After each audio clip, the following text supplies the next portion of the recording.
我哋去效法神嘅時候咧，聖經裏面係點講呢？所以你們該效法神，好像蒙慈愛的兒女一樣，也要憑愛心嚟到行事，正如基督愛我哋，就點啊？為我哋嚟到捨己，當作馨香嘅供物同埋祭物獻與神。原來當我哋效法神嘅時候呢，亦都要呢，我哋有呢個後天嘅意志嘅抉擇，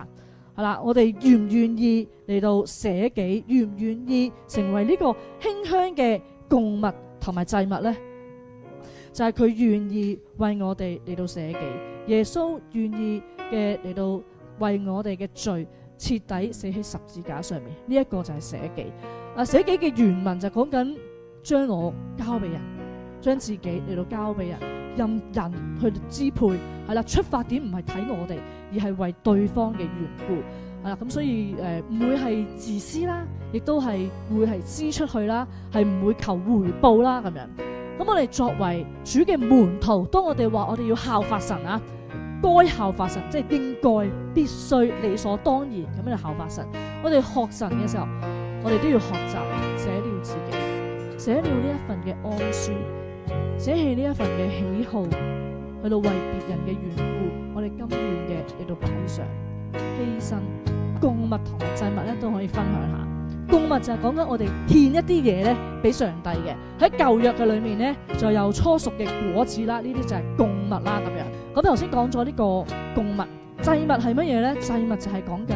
會被殺死嘅，會流血嘅，係犧牲嘅。喺舊約嘅裏面會獻祭噶嘛，當犯罪嘅時候要殺死嗰啲動物咧，獻呢一個嘅祭物咁樣。好啦，嚟到總結，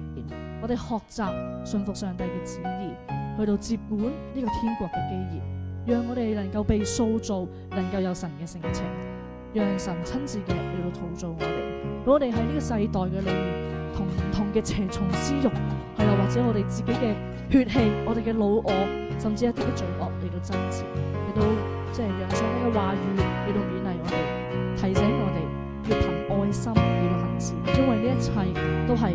蒙慈愛嘅兒女應該追求嘅事情。